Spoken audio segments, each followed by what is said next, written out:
Bonjour et bienvenue à Objectif Chine. Je m'appelle Tom Shanahan. Dans cet épisode, nous sommes à l'expo de Shanghai 2010. So surprised.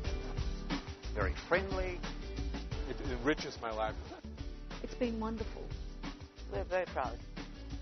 L'expo a été un succès. Dans cet épisode, nous vous offrons une série de regards intérieurs pour capturer pour vous l'héritage de l'Expo universelle de Shanghai 2010.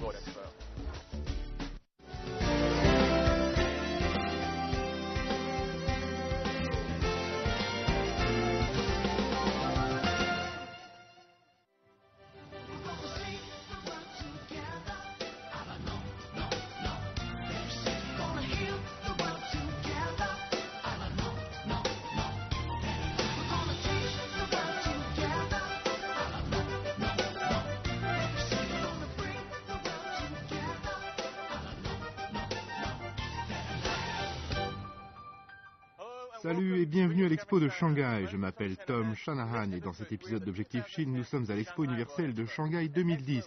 Une expo qui a déjà brisé de nombreux records en temps en termes de visiteurs, que si vous regardez derrière moi a été absolument énorme, qu'en termes d'investissement financier qui fut également énorme. L'expo a été un succès. Mais non seulement pour la Chine qui l'a organisée, mais pour tous les pays différents qui se sont rassemblés pour jouer leur rôle et en faire peut-être l'expo la plus inoubliable en plus de 100 ans d'histoire. Dans cet épisode, nous vous offrons une série de regards intérieurs pour capturer pour vous l'héritage de l'expo universelle de Shanghai 2010.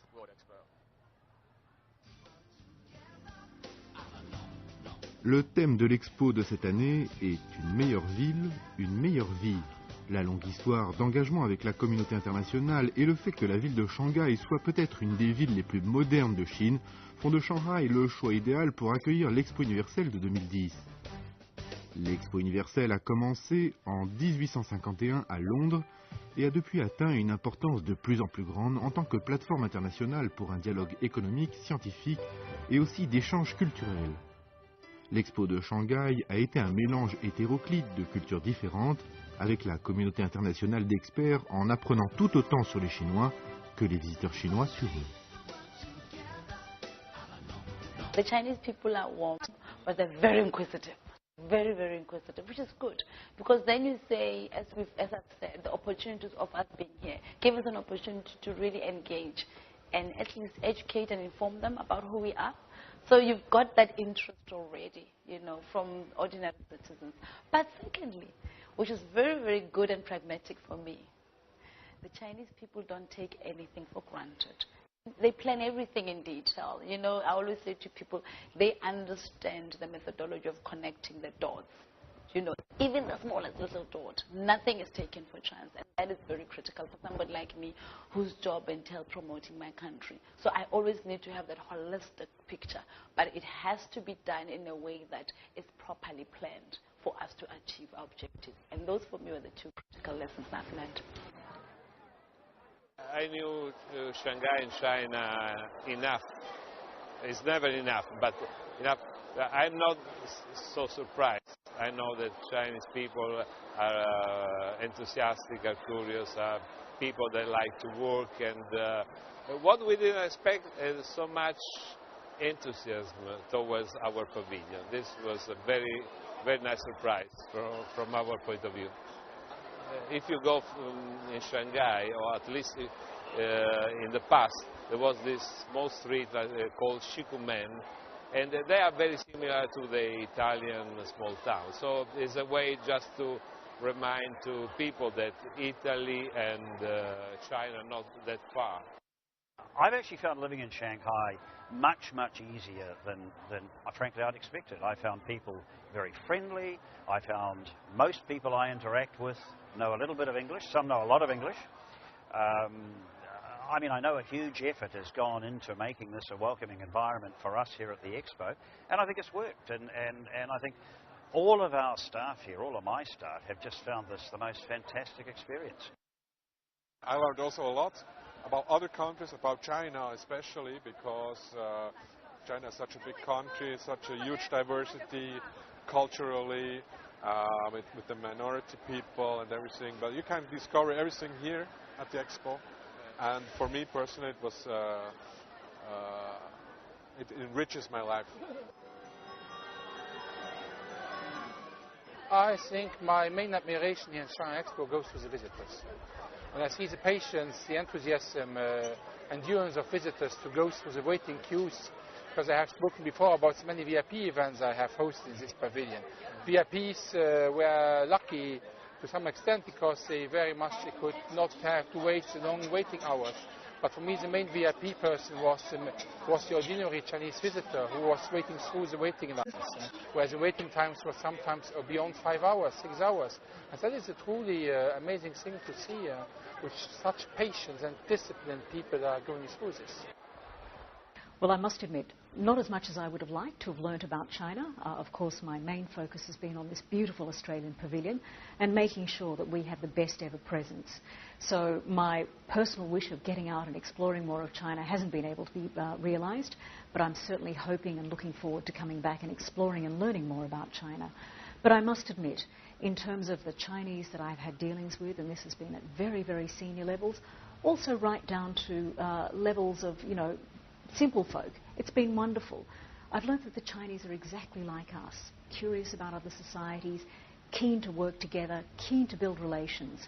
And it's been a real pleasure being here to learn a little bit about this society, but also to have the privilege of showcasing my beautiful country to this magnificent country. In Shanghai, as you know, during this period of time, it's just beautiful. Shanghai is all the buildings, are lit up, the trees, and Shanghai has really cleaned its act, and it's really come across as a very, very first-class major city of the future. We're very proud, because I live in Shanghai. Alors nous voilà ici dans la première salle du pavillon canadien et vous me trouvez immergé dans une expérience son et lumière complète. Ce fut en fait conçu par le célèbre cirque canadien, le Cirque du Soleil, pour représenter les trois idéaux conjugués avec le thème de l'Expo de Shanghai, une meilleure ville, une meilleure vie, inclusivité, durabilité et créativité. Et vous devez admettre que c'est assez créatif. Venez jeter un coup d'œil. Avec l'Expo de Shanghai comme rare opportunité pour les pays participants de présenter aux visiteurs chinois une vision unique du XXIe siècle, chaque pavillon est passé par des mesures extraordinaires pour immerger les visiteurs dans des expériences visuelles et auditives créatives conçues pour les laisser avec une impression inoubliable, incorporant la population locale chinoise, tout comme les organisateurs des pavillons, laissant à tous leurs propres impressions inoubliables.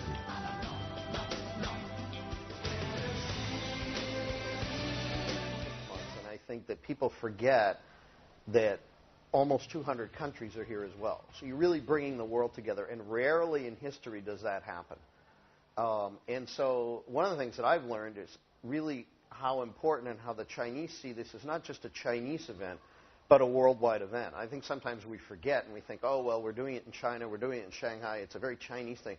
But this is a worldwide event. I think a lot of our people have learned a lot from the guests that come through. If you live in Shanghai or Beijing, let's say, you're typically spending time with people from Beijing or Shanghai who tend to be, let's say, more, if not more westernized, but more open to stuff. And we've got people from all over China, many of them who've never even met Americans. And I think if you look at our student ambassadors who are, the face of the pavilion, they're just learning a lot about people. I call it people-to-people technology. The idea that, the most important thing about Expo is really people from different cultures talking to people from other cultures. They have learned about Colombia, but we have learned more about China. We have really learned about the patience of the Chinese people. We have learned something which is, for us, maybe the most enlightening thing. We have learned that for China, the most important thing that you usually hear is history. The most important thing of China is the family. So all of a sudden we sense that the power of China is really in that family. And those are the families who have visited us, we learned to understand. And even though it's a small family, they always come with an extended family. So all of a sudden it makes real sense why all these people are basically very proud and very, very together. Because if you don't have a brother, your best friend has to become a brother.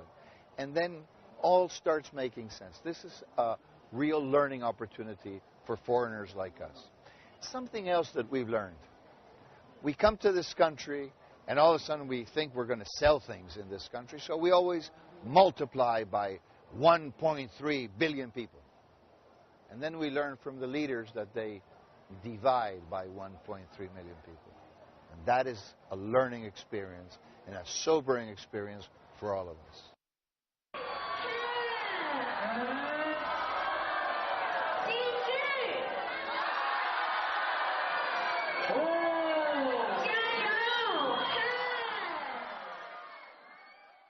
I think, yeah, so the concept already has made for the Chinese visitors. Of course, we knew in advance that maybe 95% of the visitors will come from China, will be Chinese visitors.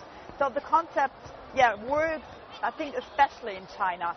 I have learned that they love to take pictures. I have learned that the Chinese visitors are very, very curious, that they try whatever they can try. And this makes us very, very happy because the whole concept is full of interaction and so on. And yeah, it works.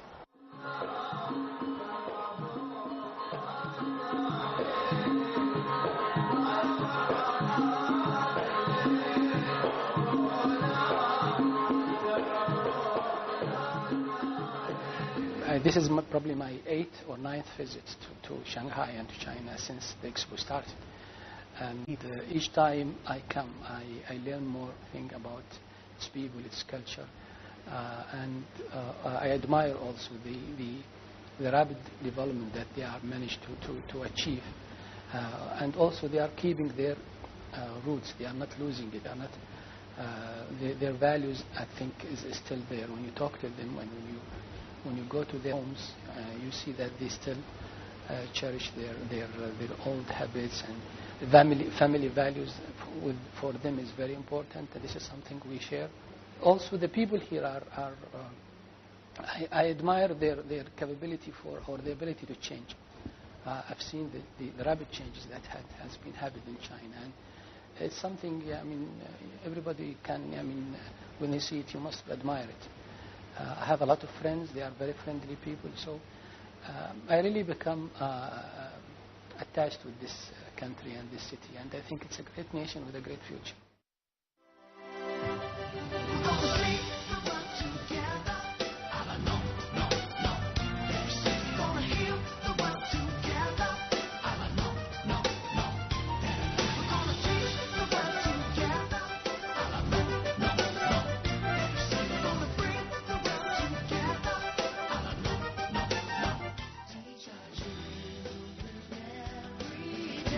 L'Expo universelle de Shanghai a créé des précédents et atteint de nouveaux records dans plusieurs domaines.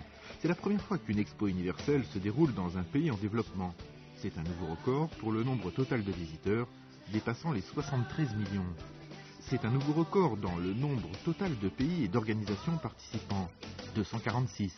Et c'est un nouveau record en termes d'investissements financiers totaux et aussi un nouveau record individuel en termes d'investissement que chaque pays participant a injecté dans son pavillon.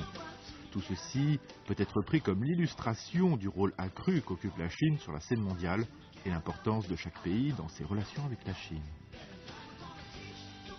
We had a very good relation with China. Today, we have an excellent relation with China. I think this expo has really enhanced and changed the relation. Many of the companies, the Chinese companies who have been here, are now seriously interested in going to Colombia, seriously. All of a sudden, the Colombian companies who have also been here see the opportunities of a city like Shanghai or a city like Beijing. All of a sudden, hey, it makes sense to put our coffee into play. Hey, it makes sense to sell some of our emeralds. All of a sudden, everybody likes the emeralds. We didn't know that. We didn't know many of the things. This is the first time we really engage. So for both countries, it has been a success. Well, at the moment, what I can tell you that we received about 20 proposals of taking this pavilion, dismantling it and rebuilding in another place in Shanghai and other places in China. But we are waiting for good news. This is an historic, epic event. This is 2010. We had the Olympics in 2008. There's a tectonic shift taking place in the world towards East Asia and particularly China. China is now our second largest trading partner. China is critical now to New Zealand's economic well-being. So obviously this is part and parcel of the sheer importance of China as a friend to New Zealand and as a significant shaper of our future.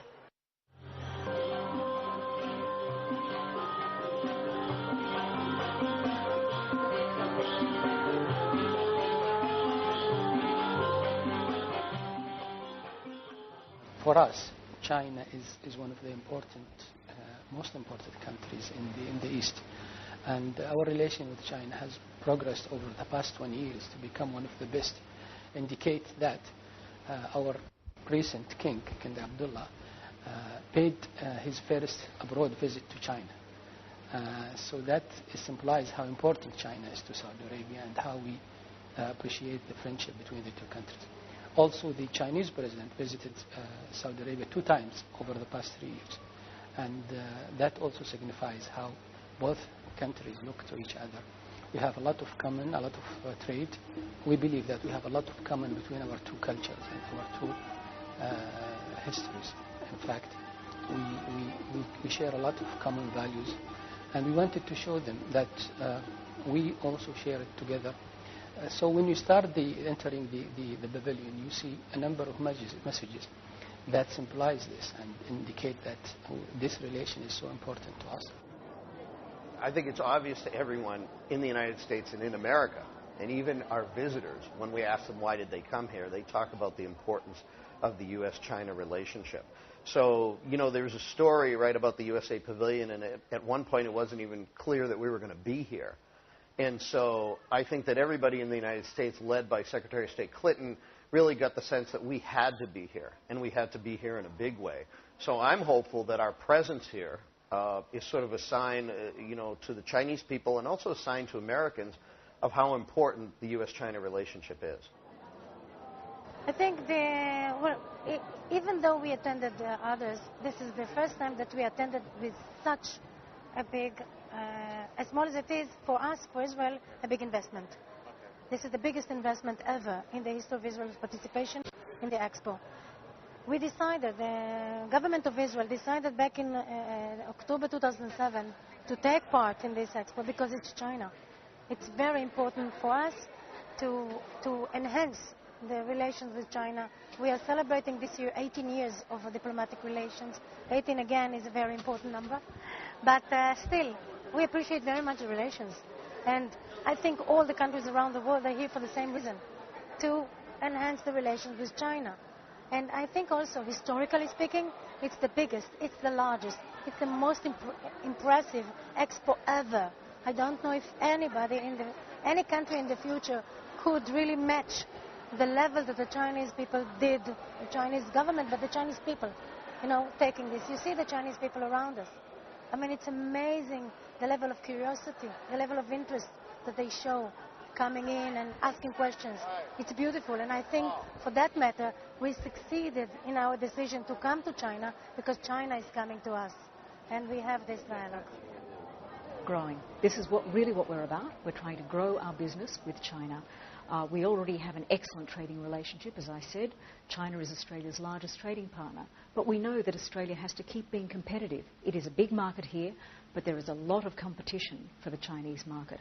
And Australian businesses, Australian research institutions, Australian policies need to be forward-looking and strategic so that we can keep our position with China as a reliable supplier of goods and services here. I think that we have improved the economic relation between China and Greece. That's why the minister visited Greece and Costco all the time. I think they have started in the Piraeus Bay investment and all those things.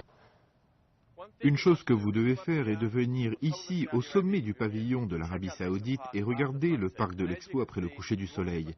Et comme vous pouvez voir, il y a beaucoup de couleurs différentes et les lumières des pavillons. Le parc de l'Expo vient presque à la vie et à sa vie propre. Comme vous pouvez voir, le pavillon chinois rouge, le pavillon indien, le pavillon roumain et toutes les couleurs du monde. Depuis la veille du XXe siècle, peu d'endroits au monde ont été aussi excitants ou autant capté l'imagination des curieux et des aventuriers que Shanghai. Shanghai a été décrite comme la perle de l'Orient, une ville d'intrigue et de mystère, avec ses nombreuses légendes dites et non dites du siècle dernier, et ayant sans aucun doute joué un rôle important pour faire de Shanghai ce qu'elle est aujourd'hui. Mais durant la période de l'Expo, Shanghai en est venu à avoir plus d'énergie qu'à peut-être tout autre moment, et le nombre d'amitiés soudées, d'affaires conclues et les innombrables histoires personnelles qui ont eu lieu ont tous joué un rôle dans l'écriture des pages de l'héritage de l'Expo. You see, there have been many stories in the pavilion between our staff and Chinese visitors. One funny story I was once told that the Chinese lady was going down the staircase leading down to the statue of the Golden Lady, and then she was speaking on phone. She wanted to make a photo. Later on, she landed in the water. So there are many nice stories about the life of the pavilion per se. What I've loved the most is in the early mornings going and standing outside, watching people running to queue at the Australian Pavilion, their look of anticipation and excitement as they go through, their look of wonder on their faces as they're going through the pavilion, but then when they come down the ramp after having seen our wonderful theatre in the round experience, the look of joy. And you speak to some of them and all of them are universally happy. I've never seen anyone come out with a grumpy look on their faces. And that to me is the most rewarding experience of being here. The other thing I've loved as well is watching my Australian staff, our bilingual friendly attendants, dealing with our Chinese guests. During the summer months when it was so hot and it was so hard to queue for our Chinese friends. The interaction between our Chinese friends and my Australian staff was an absolute joy to behold. And it's been a great opportunity for them as well to learn more about each other and to just see us as Australians are, friendly, easygoing people. My favorite part is coming in the morning and seeing those wonderful young ladies and gentlemen who are security at Gate 8. I really have to commend them. You see the smile in their faces. You see them really taking passion in what they're doing. But as I said, following everything to the letter, they understand that they're there to service to their country and doing it so well that it's unquestionable that they understand that their job is as important as probably the Commissioner General is. I think the Chinese themselves, just like the Olympics, they realize that they themselves can put together an amazing event like the World Expo. I think in a psychological way, it really makes them feel that they are now able to do anything. It's a self-confidence factor. That's one thing. And the other thing I think is that I use the word fight, because at the end of the day, people may not remember all these buildings that were there, but there are 5 buildings that will be left. I think physically speaking, I think the World Expo has some beautiful things left for us. And of course, being that whole site of the Expo is going to be developed. So physically, that it's also going to be a real interesting legacy for China. And then the other thing is that, of course, it literally propel Shanghai into an international city.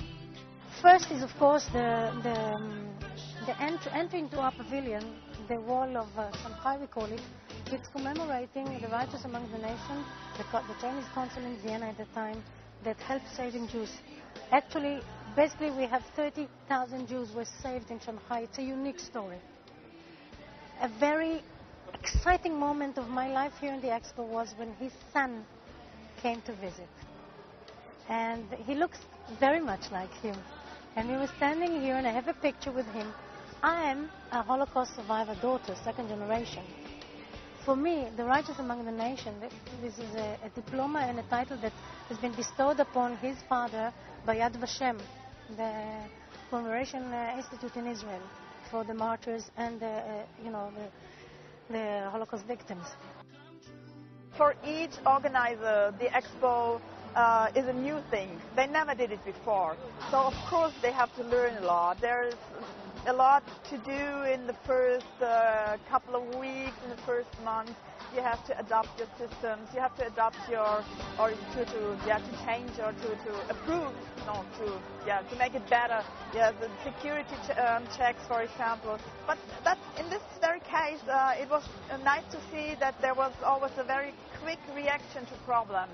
And of course, we were getting closer and closer also with the police, for example, for the queue management.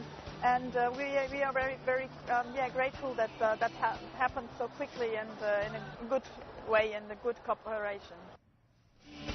Cette coopération qui a mené tant de cultures différentes à se rassembler avec succès pour apprendre et se comprendre plus les uns les autres est peut-être la réalisation la plus impressionnante de l'Expo. En regardant le pavillon de Chine, je réalise vraiment l'ampleur véritable de cet événement et c'est probablement trop tôt pour dire quel sera l'héritage de l'Expo de Shanghai 2010. Mais je crois que dans les années à venir, nous regarderons de nouveau cet événement et nous nous souviendrons non pas principalement des foules énormes qu'il y a eu ou des pavillons magnifiquement conçus ou des technologies de l'ère spatiale rappelant une meilleure ville, une meilleure vie, mais de comment le monde entier s'est rassemblé pour démystifier les différences entre les uns et les autres, et pour la Chine de comprendre le monde et pour le monde de comprendre la Chine. C'était Tom Shanahan, merci d'avoir regardé Objectif Chine.